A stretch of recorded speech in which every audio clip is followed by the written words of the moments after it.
Kristina, thank you so much for taking the time to chat all things ABM today. I know we're going to dive in here, but just for the folks out there, can you just tell us a little bit about your background and how did you become an ABM expert? Oh, expert is a lofty goal. So I've been working as a B2B marketer for about 14 years now. And I was taking an account based approach before it was like coined as a term. I know a lot of salespeople have already been doing account based approaches.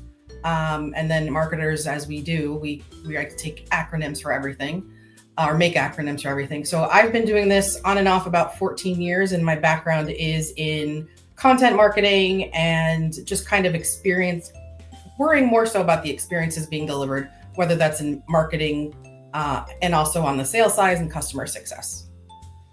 When did you see ABM come out as a category? Because for myself, it's probably around like 20, 2015 or so, give or take. I started to see it really kind of pop up, like the folks from Terminus and the Flip My Funnel, movement, and some other folks who were really kind of using that terminology. Just out of curiosity, I'm just curious, like when did you see that?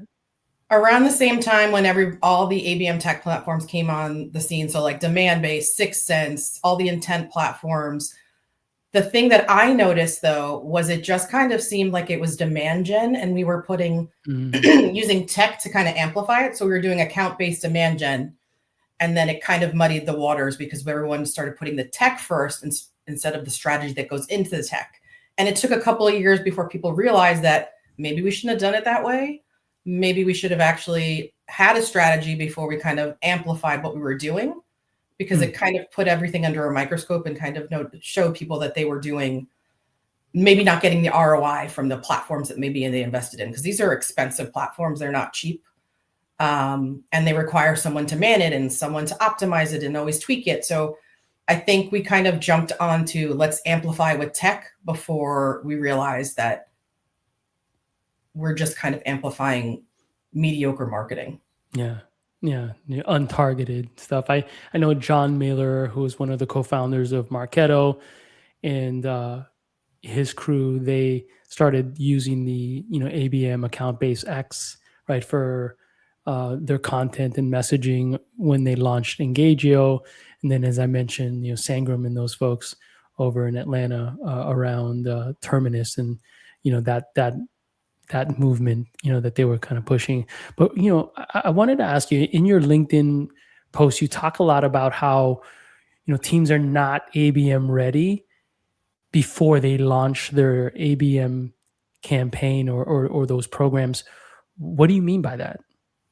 Yeah, I kind of alluded to this in my last answer. It's basically teams are retrofitting ABM on top of what they already have. So on top of their existing content, their messaging, their interactions, the account experiences across the board. So they might start with identifying their ICP, selecting account lists, and then kind of listing out tactics or activities that are going to be completed by various teams. So instead of taking that step back and looking at those micro conversions along the buyer's journey to see where we're losing deal momentum or we're leaving revenue on the table, we as go-to marketer or go-to market marketers or even salespeople, aren't looking for necessarily with the changes that need to be made so that we can drive this account-based approach. And really, it should be an account-based revenue growth, not so much account-based marketing, account-based experience. It's how are we going to move everything to revenue as one? So a lot of teams are focused on the pipeline, but really we should be focused on growth. So they may be using, increasing their use of AI and ABM tech and kind of amplifying these things, but they aren't seeing the increase that they want in deal momentum. So to me, an account-based approach, whatever acronym you want to use, account-based marketing, account-based experiences, whatever, you really should change internally how your teams think about the business and to ensure that you have a strong point of view so that it's articulated across the board. And it's conveyed in every message that you put out. Because if you don't have a strong point of view about your business as a customer or as a prospect, I'm going to have a hard time kind of figuring out why I should even interact with you. ABM should really change also how you package your solutions, how you communicate the value as a team, how you structure these teams, working as one function. It's not the silo that we've had for generations or decades, whatever. It's how are we going to move this account to revenue and an existing account to greater revenue. So it's all about looking at the content that we're putting out, the interactions we're having, the account experiences we're delivering. How are we going to improve those along the way? And how are we going to make our buyers more comfortable at overcoming maybe risk aversion, or how are we going to demonstrate the cost of inaction? So if they don't move forward with this, and if they stay in status quo, what is that going to look like for them? And also, how are we going to differentiate against that status quo and also our competitors? So where do we fit in as an organization so we know that we're speaking to our niche customers or our niche accounts, and we can say, well, we're really good at this, but we might not be as good as at that. But if you need this, then we can fix, that type of conversation, and those type of points need to be conveyed in all of the messaging, all of the content, anything that's customer or prospect facing. I gotta say, as I hear you articulate these concepts, I can't help but think that you're bringing much more to the table in terms of strategic thinking than the average conversation I have with someone who's discussing ABM, right? It's this comprehensive kind of holistic approach. And I can't help but use the word orchestration, right? We talked about alignment for 1,000 years, and for whatever reason, I think it's probably a little more of a human kind of issue at this point, our inability to get along or whatever. Anyway, between sales and marketing teams. However, you're talking about competitive sort of advantages. You're talking about messaging and storytelling and these sort of things. And to your point earlier around, like, there was this idea, especially when these tech vendors started to pop up, that ABM was better targeting on paid media or whatnot, right? And you mentioned the ICP. I think a lot of folks who think that ICP is really like the total addressable market out there. When you start to think about developing or honing in on that ICP and being very, very disciplined and understanding, how do you sort of approach that? How do you look at some of the differences between the TAM, your TRM, your ICP, those sort of things? It gets really confusing and really tricky really quick. So I know I'm going to say this a million times, but focus. So, which is scary sometimes it is very scary, because that's where, like, the unknown comes into it. So when I take a step back and kind of look at when we're targeting our core accounts, when we're engaging with them the right way, that's when we're going to see that win rates go up, stage progression accelerates, sales cycles are faster, deal sizes inevitably increase. So we really need to make sure that we're aligning with that core. You build the retention that way, you drive customer lifetime value, expand deals. But I think a lot of go-to-market teams, or very few go-to-market teams, are aligning with this core as they're focused on a general audience. So let's think about it this way. Total addressable market is one thing, but total relevant market, or it might be my total relevant market, is not an ICP. And I know that's really confusing, so I'm going to break it down a little bit more, because I kind of confused myself with that. Your TAM accounts are the ones that you can sell and market to. The TRM, or the total relevant market, are accounts that you should sell and market to, because they align with you as an organization. So they align with you on operationally, executionally, and culturally. Your ICP is the segment within your total relevant market that you should prioritize who you sell to and market to, because they align with you. If that makes sense. Okay. So they made that the business shifts that are necessary to succeed with your solution. That's what it means when they're aligned with you. They are ready for your solution now. There's an active strategic priority in place that your solution or offering would benefit them. They have a situation where you're relevant as an organization and your competitors are irrelevant, and you have a differentiated story to tell them.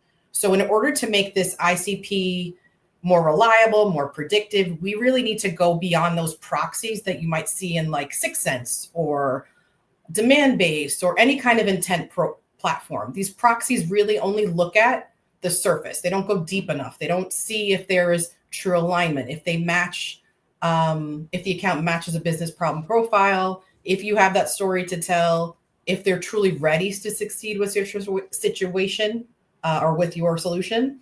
They don't see, these proxies don't look to see if the accounts are likely to land and expand. So the problem with relying on just these intent platforms or ABM tech platforms, it's part of the cause of this confusion with companies, so that they see the total relevant market or the serviceable addressable market within their ICP. I think that's where everything gets jumbled. They're allowing customers to think that proxies and surface characteristics inside their platform is how you define your ICP. And it's really only a stepping stone and giving you like a guide. It's not the North Star. And the platforms, at least from what I'm seeing, is that they're not educating the customers on how to get these additional insights and layer it on top of it. So there's more information that you do, or more information that's needed. So I spoke to the CEO of Rev, who is,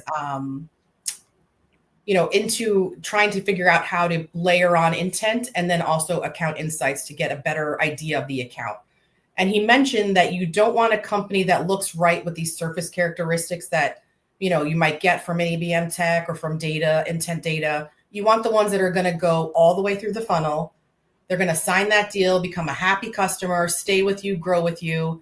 And there are signals that should form your ICP that are more predictive of the sales success than technographics and traditional surface level and traditional intent. So it's a stepping stone, but when we use that to guide everything, that's where we're kind of either going in the wrong direction or not really seeing what's behind that intent in the first place to see if it matches or the account matches what we have to sell them, what we can talk to them about, and how we can relate to them. And especially as intent has really evolved, right? It's gotten, in many cases, there's a lot more signals out there. But I also feel that, in my experience, it's giving a little more context, right? Like I remember, 15 years ago, there was intent that was being surfaced when I was carrying a bag as a salesperson. My marketing team would say, "Hey, someone from IBM." I don't know if you remember Leadlander. I always talk about it because that was the first kind of intent thing that I ever sounds experienced. familiar. Yeah. So the marketing team would email or forward an email from Leadlander that would say, "This IP address is from IBM. Someone from IBM is on your website," right? And that was the kind of the extent of this intent. And we didn't really know what to do with that. And that was primarily after us as salespeople would be calling in to IBM. Obviously, what is it? What are there, like 20 million or 20,000 employees or whatever, right? And then every once in a while, we would actually be able to get in contact with someone who was on our website. Certainly not IBM, too big of an organization. But then they'd be like, "Yeah, no, I'm in, I'm just looking for a job," kind of deal. And it was kind of a waste of our time. Right. It's really interesting now that the intent signals are much better, and we're trying to kind of figure out, how do we serve that to the sales team, right, in a way where it's actionable and they can really use it in their conversation. I had a question because you'd mentioned, of course, this intent and being in market of that ICP. Yeah. How do you start to, in an intelligent way, start to layer in kind of these additional insights you referred to, and then deliver them to the sales team in a way that, again, is actionable, is not going to just be like, I remember carrying a bag and I'd have all this fancy scoring and stuff like that, but I had no idea what to do with it as a former salesperson. Yeah. So marketing's job is really to arm sales and customer success, as well, with the content and the messaging. So if I surfaced an account based on intent, based on all this other research that we did as a marketer, and I was serving it to sales, I would have to say, well, this account is relevant because of XYZ, and I would be giving you the content and the messaging to go with it. And then you could craft it so that it sounds like you, so it's your voice, but with the key points that you need to to convey. So that's the whole point of it's great to pass leads over to sales, but if they're junk and you don't give them the tools in order to use to progress that deal, whether that's content, messaging, nurturing frameworks, insights at all, then again, you're going to be wasting your time and spinning your wheels in the sand. And then sales is going to lose trust with marketing, and marketing is going to say, well, I give them info or I give them leads and they're not happy with them. It's because you're not giving them the whole picture. You're giving them a snapshot. So that's why having an ICP is so important. That's really honed in, because then it will guide your messaging. It will guide the content that you can provide to sales internally and also on the website, or case studies that you can use, examples that they could talk about. And then the sales team will be able to educate themselves not only on the prospective client or the prospective customer or target account, but also on the use cases that are really important to convey to those customers or potential customers, or where they fit with you and why they should consider you as a solution when addressing whatever problem they're trying to fix. But if marketing's not arming sales or customer success with those kinds of messaging and content, then they're going to go to that same siloed. Sales does their own thing, creates their own messaging, creates their own content, and marketing just does traditional demand gen. And that's where the silos continue. That's where the change management really needs to come into play. And it's a top-down thing. So like if your CRO and CMO are not working hand in hand, then you can't expect traditional sales and marketing, executives or managers and directors to work hard hand in hand if they don't see it from the top. Yeah. And then the blame game happens and people quit and the whole nine. Yep. Right. That's why I was talking about this being a human thing. Cause like as many systems as I've worked with across basically every organization, I can't think of any like fully formed, go-to-market organization that I've been part of that's ever had great alignment, right? It's just unfortunate. It always ends up being like this human thing, right? Question, this is more focused on the marketing side right now, but because I think there's some misconceptions about ABM that you've sort of, alluded to, but what is at a high level the difference between account-based, demand gen or demand gen and ABM, and what does this like unified account-based go-to-market strategy look like? Well, I know that's a big question, but maybe some kind of couple pointers here that folks can really start to implement and wrap their head around. Yeah, absolutely. I was kind of talking about this before, and you even mentioned that we had made targeted demand gen is really what ABM has become at this point. So it's focused on the digital advertising. It's focused on the functionalities of the technology. Again, going back to that, ABM cannot be retrofit into what you're doing. If you retrofit that ABM, you're not changing those sales motions. You're not changing marketing or customer success motions or those interactions or experiences. So you're basically marketing and selling to and at accounts, when an account-based go-to-market should really be about proving those account experiences across the journey, across the customer life cycle. And by going back to retrofitting, you allow ABM to just become about campaigns, becomes tactics. So we're doing retargeted ads, emails, outreach campaigns, just to build pipeline. Then we wonder why there's that huge gap between the pipeline numbers and the revenue numbers. If we're focusing on getting these leads into the pipeline, then we're not focusing on how we're going to move them once they're in that pipeline. And that's a big part of it. It's not just the start of the journey. That's great, but it's like anything else. If you fill a sieve with 1,000 potential customers and they all leak out, then what is the point of filling them when you could have filled them with 50 or 100 key ones and 80% of them stuck and actually progress? And then your sales team could be more successful. Customer success could be more successful. It's a whole journey for the entire team, and it's not just one department's job or focus. And then it should be really that business strategy that focuses how as a team are we going to fix these challenges that are tied to that fundamentals of revenue. So if marketing is not focused on revenue, then we're missing a key point. So how are we going to increase these win rates? How are we going to increase sales velocity, stage progression, and ARR, margin growth, all these number things? How are we going to focus on revenue? It should be improving sales motions and improving those interactions that these go-to-market teams are having with the tier one accounts. So when I say a tier one account, I'm talking about the 20%, I'm sure people have heard this one, the 20% of accounts that can deliver 80% of today's, so not just this quarter, but also tomorrow's revenue growth and the experiences that teams are delivering.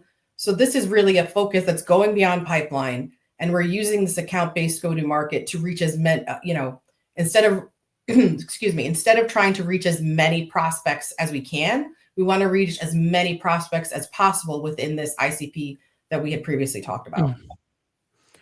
It's kind of a segue into my next question, which is let's say we're in a scenario where we have activity increasing, but deal momentum is not. Accounts are going dark. They're supposed to be ICP, right? Because hopefully as ABM practitioners, we've followed your advice and honed in on the ICP, right? What's going on? Like, why is the success or the outcomes, why are they not matching the activity level? We're still focused on scale, and whether that's the sales leaders or the C-suite or the marketing leaders that are focused on scale, or if it's the manager, that marketing or sales manager is focused on scale. When we forget to focus on the bigger picture, we miss the how accounts can actually progress. So focusing on scale is good for demand gen aspect, which is like the feeder into an account-based approach. So if, let's say you focus on demand gen, like I said before, you get, let's say 1,000 accounts into the pipe. The next step would be we screen out the ones that are not a good fit, that don't fit our ICP, that we don't have a relevant story to tell. So then it layers it down to maybe 500 that we can to focus on. Then we can figure out which of these accounts should we put this account-based go-to-market. They've kind of earned the right to continue the more relevance that we need to add on through their buyer's journey. And then as we increase that relevance, the further they go, each step they take, we increase it a little bit more. But when we don't give buyers that increased relevance and attention, then they will become stalled, or they will become stuck. One of our clients was using Demandbase, building a really healthy pipeline, really excited with that. And they were gaining traction with higher level financial institutions. So I'm talking like JP Morgan, TD Bank, Bank of America. They were getting engagement with them, whether that's within sales or with marketing, but they were challenged with these accounts going dark because, they weren't telling their particular story. They were telling a persona story, or they're telling an industry story. They weren't aligning with that named account to see what their strategic priorities were, what their gaps in their current processes were, what the impacts would be on their business with these gaps. And they were lacking the relevance across from start to finish. And the content and messaging wasn't resonating with these tier one banks because they were telling, again, persona or industry stories. They also failed to target the right people. They were engaging with maybe the users of the platform, or the mobilizers, but not the key decision makers. So if you only have part of the buying committee engaged, it's going to be that much harder as a salesperson to progress it, or even as a customer success person to expand that account when it comes to renewal. So we figured that they were taking that account-based demand gen kind of approach. They were, they slipped into that zone of, you're sending out thought leadership, maintaining top of mind status, but you're not sending out content that kind of challenges that status quo, or, speak to what's keeping them up at night, or what should be keeping them up at night that maybe they haven't thought about, or thinking about their specific journey or their story, then they can see that you're you're knowledgeable, you're up to date. But if you don't share those additional insights, then you're going to sound like your competitors, and you're just going to be reactive in, okay, they engage with this, we give them this content. They engage with that, we give them this piece of information. So if we're telling a generalized story, we can't expect high value accounts in particular to move forward if we're not creating that layers of relevance as they move through their journey. At that account based, right? The level, right? That relevance. I'm big on content, as you probably know, folks know out there. What is the one-to-one ABM, content messaging that is needed to move those accounts forward to revenue? Good question. This is one of my favorite things. We need to make sure that when we are creating that piece of content, whatever it looks like, it obviously has a variety of forms. It tells that account story versus, again, that industry or persona story. And I've had customers or clients of ours that have said, we took this piece of content to an existing account or to a prospect, and they said it looked like or felt like this content was written for them. And it's because of that it was. It just didn't say blatantly that it was. We told their story. We told their problem. We need content that's going to answer the what if I buy? What is that going to look like? So once I sign on the dotted line, what is your vision for me? 6 months, 12 months, 18 months, 24 months, so that we can create that story of we're in this for the long term. We're not into it for just to get a hit our quota number for the quarter. We need content that creates that buyer's vision. So based on their current needs, future needs, and things that might come up along the way, so that we can help them achieve those strategic priorities. We need content that's going to embed our solutions, our platforms across our customers' organization, and displaces our competitors or even the status quo, depending on where they are. That content also needs to influence the internal buying conversation. So once you've met with these mobilizers or these champions, and they decide to have that internal conversation, how are you arming them with content that they can talk about, that they can discuss and figure out what the best step is for them? We also need content that's going to reframe prospects or account-specific thoughts, their ideas, in the context of their situation. So the more we know about that account, the more relevant we can be, the more we can tell that story and take them through the journey. And we also, one big thing that I'm not seeing enough of, and it's something that as marketers we should really focus on, is content for specific struggling moments. So, these are the things that when you're on a call with them, you need to really listen. What is happening? What are they understanding? What do they need to be catered to? What do we need to reframe for them? What do we need to solve for them? And that should guide the content creation on the marketing side. So if sales has information about all of these things, whether that's a recorded call or insights that they got interpreted from the conversation, marketing should be putting those into play. Because once you create that one piece of content that's maybe specific for a named account, you can then go back and use it for your scaled campaigns, your demand gen campaigns, to get people into that funnel. It's not going to be a standalone piece of content, because I think a lot of people, when I say this, they hear, oh, why would I create one-off content? And it's not about creating content just for them. It's utilizing that content afterwards. But you resonated and got the story so right with that targeted account that it's going to resonate with more people that are already in your ICP. So it's that feedback loop of how are we getting more relevant to them? How are we telling their story? And how are they seeing us as their strategic advisor or vendor, or not a vendor, strategic advisor for the long haul, and not just for, whatever contract we sign. Awesome. Kristina, I know there's so many things we can dive into, but I wanted to kind of wrap up this conversation with some of the stuff that you've done, as an organization. For example, how you've used ABM to create a 25% plus margin growth, right, around, or within accounts like Sephora, for example, which is one of your clients.